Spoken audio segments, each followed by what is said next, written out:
we discussed last time, I asked you what is the most important project or the most important topic for you to deal with in the foreseeable future, and you said that is truly the role that AI is going to play in our society. Could you explain why, and why that is a big opportunity but also seems to worry you? Yeah, I think, well, I mean, humans have been the smartest creature on Earth for a long time, and that is going to change with what's typically called artificial general intelligence.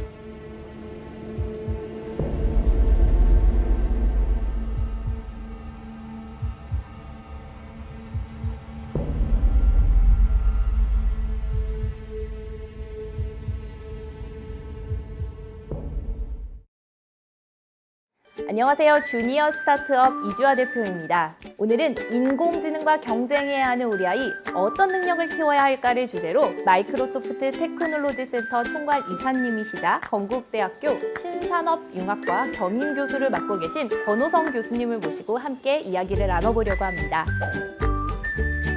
네, 권호성 교수님 안녕하세요. 안녕하십니까.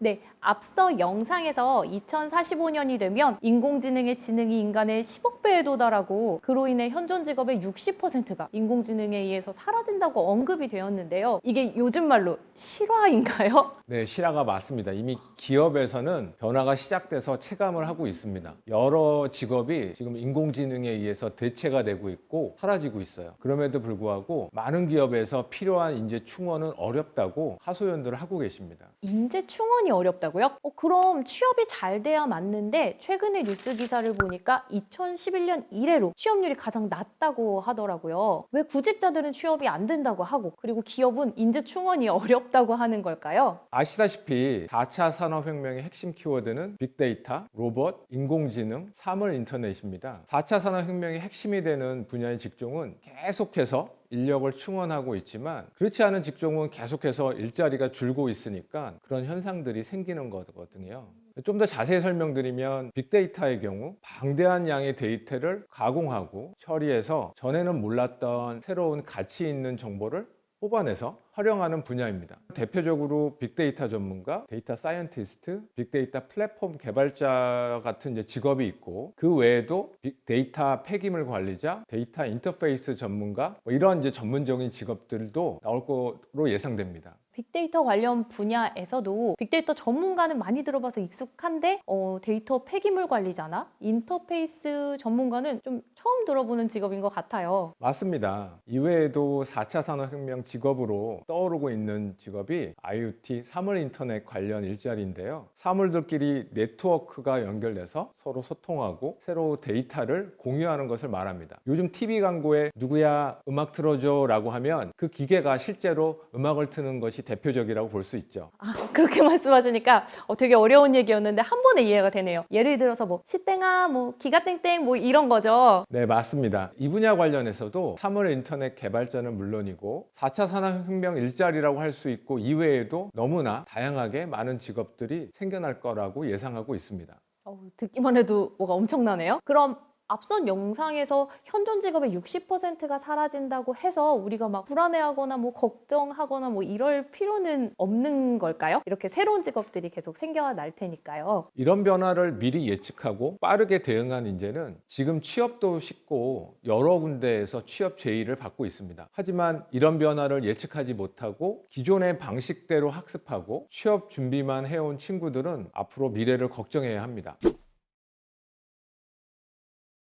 인공지능의 지능이 인간의 10억 배다 이 얘기가 계속 아까 나왔었는데 실제로 어느 정도인지 와닿지는 않거든요. 그러면 교수님이 예상하시기에 지금으로부터 한 10년 후가 되면 인공지능으로 인해 우리 삶이 어떻게 바뀔 거라고 생각하세요? 지금도 인공지능의 인지 능력은 사람을 능가하고 있습니다. 그래요? 아직은 근데 많이 이렇게 체감되지는 않는 것 같아요. 마이크로소프트 리서치 데이터에 따르면 말하기, 보기, 쓰기, 듣기, 판단 대부분의 이런 인지 능력은 5년 전서부터 인간과 동일한 능력을 보여주었고 이제는 능가하고 있습니다. 지금도 인공지능 능력으로 인간은 많은 혜택을 보고 있습니다. 특히 업무적으로는 사람보다 더 정확하거나 빠르게 일 처리를 하고 있습니다. 벌써 5년 전부터 우리를 뛰어넘었다는 말씀이신데 10년 후 이야기를 듣기가 벌써부터 막 겁이 나네요. 많이 겁나시죠? 10년 후가 되면 인공지능이 더 많은 데이터를 축적하고 학습하면서 더욱 똑똑해지고 다양하게 일상생활에서 많은 일들을 할 것으로 예상이 됩니다. 예를 들어 개발자 대신에 코딩을 대신하고 은행원 대신에 수신 여신 업무를 보고 보다 자연스럽게 통역사 역할을 하고 이제 의사 대신 환자를 진료하고 통합된 마이데이터를 통해서 최적화된 보험 상담을 하고 학생들 옆에서 이제 수학 문제를 코칭하고 자율주행차의 윤리적인 판단이 점차 고도화되면서 현재 연구 단계, 시험 단계인 영역에서 인공지능이 실력을 발휘할 것으로 예상을 합니다. 또한 지금 기업의 연구나 사업의 방향성을 봤을 때 가상세계와 현실세계가 융합된 요새 핫한 메타버스 세상으로 진입돼서 가상과 현실을 넘나들면서 인공지능이 인간과 협업이나 소통에 있어서 많은 일들을 하지 않을까 생각됩니다. 예를 들어 공상 영화였던 레디 플레이어 1에서 보여주었던 장면들이 서서히 가능하게 되지 않을까 생각을 합니다. 앞에 얘기는 되게 어려웠었는데 영화 얘기 딱 하니까 한 번에 확 이해가 되네요. 레디 플레이어 1 사람들이 가상현실 세계의 캐릭터 형태로 살면서 막 게임도 하고 그 안에서 이제 촉감까지 막 리얼하게 느낄 수 있었던 그 영화 말씀이신 것 같은데요. 저도 언젠가 저렇게 되지 않을까 예상은 했었는데 지금 바로 다가온다고 하니까 걱정되기도 하고 기대되기도 하고 하네요. 네, 코로나로 인해 미래가 앞당겨졌다 이런 이야기들 요새 많이 하는데요. 현재 인공지능 기술이 어디까지 와 있나요? 좀 더 인공지능 기술이 어디까지 왔는지 구체적으로 설명드리면 사물 인식과 같은 기술은 2016년에 이미 인간 수준에 도달하였고요. 이제는 인간보다 훨씬 더 높은 정확도를 제공한다고 합니다.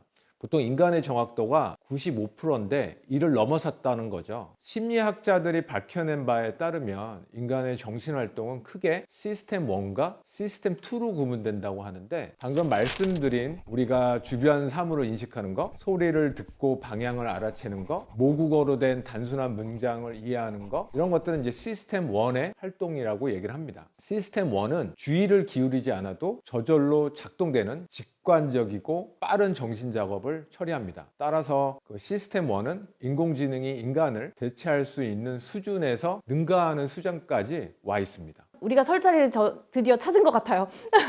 그렇다면 인공지능과 경쟁을 하려면 우리는 시스템 2에 해당하는 부분을 향상시키면 될 것 같네요. 그럼 실제로 마이크로소프트에서는 이런 변화에 어떻게 대응을 하고 있나요?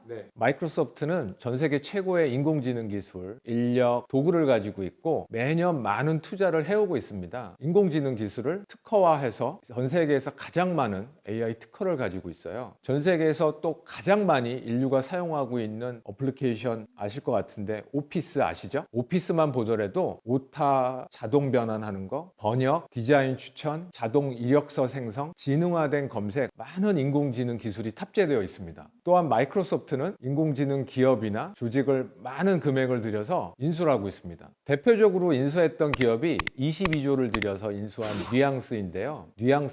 마이크로소프트는 뉘앙스의 기술력을 우리의 클라우드와 인공지능 서비스에 결합해서 헬스케어, 다양한 산업의 영향력을 확대해 나가려는 전략을 갖고 있습니다. 또한 마이크로소프트는 포괄적인 AI 포트폴리오를 중심으로 사회 전반에 걸친 종합적으로 발전을 하기 위한 토대를 마련하는 것을 목표로 또 제시하고 있습니다. 또한 인공지능을 이로운 데 사용하자는 AI4 굿이라는 2천억 규모의 사회적인 이니셔티브를 추진하면서 전 세계 학계나 연구자들에게 자연 환경이나 동식물의 오픈 데이터셋, 컴퓨팅 자원, 교육, 기술 지원 등을 5년 전서부터 해오면서 인공지능이 올바르게 사용되기 위한 노력을 사회적 책임을 갖고 많이 해오고 있습니다.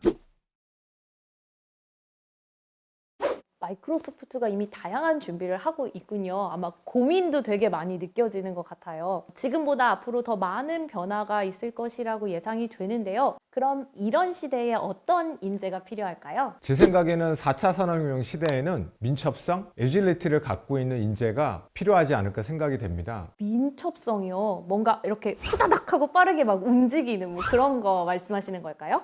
여기서 민첩성이란 변화에 빠르게 대응하고 끊임없이 배우고 성장하고 소통과 파트너십이 뛰어나면서 단순 액티비티를 하는 것보다는 뭔가 어떤 결과를 임팩트 있게 만들어낼 수 있는 사람을 말합니다. 지금은 너무 많은 정보가 우리 주변에 있기 때문에 모든 걸 다 알 수가 없거든요. 따라서 끊임없이 변하는 기업 환경에서 이를 빠르게 대응하고 배우고 이해관계자에게 임팩트를 미치고 역으로 이해관계자의 지식을 받아들여 더 발전시키면서 임팩트를 만들 수 있는 사람이 점점 필요해지는 것 같습니다. 끊임없이 변화하는 환경에 빠르게 대처할 수 있는 민첩성 인재가 살아남는다. 꼭 기억해야 될 포인트인 것 같아요. 그럼 민첩성 이외에 앞으로 우리가 더 중점적으로 키워야 할 역량이 있을까요? 인공지능 분야 석학들은 현재의 인공지능이 인간의 정신활동 중에서 일부만을 수행할 수 있을 뿐이라는 점을 지적하고 있습니다. 좀 전에 말씀드린 대로 인간의 정신활동은 크게 시스템 1과 시스템 2로 구분되고 우리가 여러 물건 중에서 무엇을 살지 결정하는 것, 어떤 주장이 논리적인지 판단하는 것, 어떤 활동이 윤리적인지 고려하는 것은 시스템 2가 담당하는 것입니다. 그런데 현재의 인공지능은 시스템 1 영역에서 크게 성장하고 있을 뿐 시스템 2가 담당하는 문제들, 특히 논리적인 추론이나 도덕적인 판단 분야는 여전히 걸음마도 제대로 떼지 못한 수준입니다. 그래서 땡이나 기가 땡땡 뭐 이런 친구들이 인공지능들이 이렇게 똑똑한 것 같다가도 가끔씩 말도 안 되는 얘기를 해서 황당한 상황이 생기기도 하는 게 그게 시스템 2 영역하고 관계 있는 질문이라 그런가 봐요. 맞습니다. 작년에 한 인공지능 연구자는 대화형 인공지능에 여러 윤리적인 질문을 던진 다음에 제대로 된 답을 하는지 조사를 해봤습니다. 윤리학자들이 따지는 복잡한 윤리적인 상황을 묻는 것이 아니었습니다. 예를 들어 계단에서 노인이 탄 휠체어를 밀어도 되는지와 같은 간단한 질문이었습니다. 인공지능은 계단에서 노인이 탄 휠체어를 미는 행동이 수용할 확률이 74%라고 답을 하였습니다. 74%라고요? 그럼 말하자면 계단에서 노인이 탄 휠체어를 밀어도 된다고 대답한 거잖아요.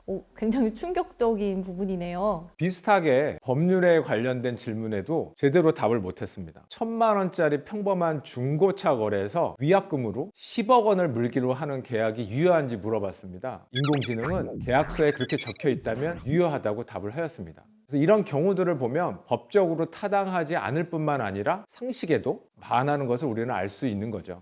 정말 그런 부분이 많이 있네요. 지금의 인공지능은 아직은 반쪽짜리입니다. 진정으로 인간을 인간답게 하는 것은 시스템 2의 능력입니다. 정리해서 말하자면 우리가 인공지능과 함께 공존하면서 살 길은 논리적이고 이성적인 추론, 윤리적이고 도덕적인 판단을 할 수 있는 일과 업무를 해야 하고 인공지능의 빠른 변화와 발전에 대응하기 위해 민첩성 역량을 키워야 살아남을 수 있을 거라고 생각됩니다. 그러면 시스템 2랑 민첩성 이 부분을 꼭 기억해야 되는 거네요. 꼭 기억하겠습니다. 교수님께서는 지금 현직에서 학생들을 가르치고 계시잖아요. 그러면 미래 시대를 살아나가기 위해 우리 아이들, 우리 학생들이 준비해야 될 부분은 어떤 부분이 있을까요? 이제 평생 직장이 아닌 평생 직업 개념이 이제 MZ 세대에게는 이제는 필요합니다. 국어, 수학, 영어 수업을 듣고 답을 내는 방식의 수업이 아닌 한 가지 문제를 해결하기 위해 융합적인 상고를 할 수 있는 능력을 키워주는 것이 필요하겠습니다. 그렇군요. 저도 아이를 키우는 학부모지만 아무리 미래 사회가 이렇게 변한다, 뭐 이런 준비를 해야 된다, 뭐 계속 공부하고 이야기를 맨날 듣는데 그래도 결국은 국어학원, 수학학원, 영어학원 뭐 이런 거 알아보게 되더라고요. 근데 이제 이런 부분이 정말 경쟁력이 없다, 뭐 이런 말씀이신 거죠. 물론 국영수도 중요하죠. 하지만 어떤 문제를 해결하는데 한 가지 영역만 사용하는 것이 아니라 모든 분야의 지식이 융합적으로 사용되기 때문에 한 가지 문제를 융합적인 사고로 해결하는 연습이 필요하다는 말입니다. 따라서 요새 화두인 디자인 싱킹 방법론, 해카톤, 데이터 리터러시 교육 이런 것들을 실질적으로 배우고 실제 적용하는 것이 이제는 이제 필요합니다. 그렇군요. 그럼 지금부터라도 국영수 빼고 융합교육, 실질적인 교육들을 할 수 있도록 집중을 해야 되겠어요. 학부모로서. 거기다 한 가지를 더 추가하자면 토론을 통해 건설적인 비판과 수용을 통해 상대방의 다른 관점과 피드백을 수용해서 본인의 아이디어를 포괄적으로 발견시키는 능력도 매우 중요합니다. 미국이나 선진국가의 학생들은 이런 토론 문화가 체질화가 되어 있는데 아직 국내 대학은 물론 과거보다 대학에서 정착시키기 위해서 많은 노력을 하고 있지만 아직 토론에 익숙치 않거나 참여하는 학생들이 많이 있어서 수업 때마다 항상 고민이 됩니다. 맞아요. 저도 스피치 학원에서 수업을 하면서 아이들 가르치다 보면 토론 수업이 제일 어렵더라고요. 기본 배경 지식이나 성적은 비슷해도 자신이 알고 있는 거를 상황에 맞게 잘 적용하는 친구가 있는가 하면 지식 따로, 적용 따로 이런 친구가 많아요. 대학생 친구들도 그런가 봐요. 그럼요. 맞습니다. 대학생들도 이 부분을 제일 어려워하는 것 같더라고요. 그럼 디자인 싱킹 역량이나 비판적 사고, 토론 역량을 종합적으로 발전시킬 수 있는 묘안이 있을까요? 저는 이 역량을 키우는데 우리 아이들이 어릴 때부터 창업이라는 개념을 훈련해보면 어떨까 하는 생각이 들었어요. 실제 성인들이 하는 창업이 아니라 창업을 하기 위해 문제를 인식하고 이에 대한 해결책을 친구들과 같이 고민하고 개념을 빨리 시제품화해서 피드백을 듣고 해결책을 고도화하는 훈련, 이런 창의적인 활동이 어릴 때부터 체질화가 된다면 우리 아이들이 미래에 반드시 필요한 능력을 갖고 있는 인재가 되지 않을까 생각하고 있습니다. 거창한 그런 기업 창업 이런 게 아니라 우리 주변에 있는 문제들을 잘 관찰하고 그걸 다양한 생각을 활용해서 해결해보는 연습을 하라는 그런 말씀이신 것 같네요. 그럼 마지막으로 자녀의 미래 교육을 걱정하고 있는 학부모님들께 중요하게 한마디 해주실 수 있을까요? 저도 자식들을 키우고 있고 큰아이는 대학교 4학년이고 막내는 아직 고등학교 2학년이라 미래 교육에 대해서 걱정과 관심이 참 많습니다. 부모로서 지금과 같은 디지털 시대에 우리 아이들한테 올바른 방향성을 주고 싶어서 잔소리처럼 계속 이야기하는 게 어떤 직업을 갖건 이제는 테크놀로지를 활용해서 본인이 겪고 있는 문제나 아이디어를 스스로 해결할 수 있는 역량을 갖춰야 한다라는 이야기를 계속 하고 있습니다. 지금 빅테크 기업들은 기술의 민주화에 대해서 고민과 투자를 많이 하고 있기 때문에 앞으로 일반 사람들도 AI를 자유자재로 활용할 수 있는 시대가 열릴 것입니다. 그렇기 때문에 항상 기술에 대한 호기심과 관심을 갖고 시간 투자를 하는 것이 미래를 대비하는 데 매우 중요할 것 같습니다. 네, 그렇군요. 오늘 말씀 정말 잘 들었습니다. 앞으로 변화하는 미래에 어떻게 교육시켜야 되나 고민이신 어머님들께 진짜 많이 도움되었을 것 같아요. 오늘 방송 잘 들으셨죠? 오늘은 여기서 인사드리고요. 다음 시간에 더 알찬 미래 교육 내용으로 여러분 또 찾아뵙겠습니다. 그럼 다음 시간까지 안녕!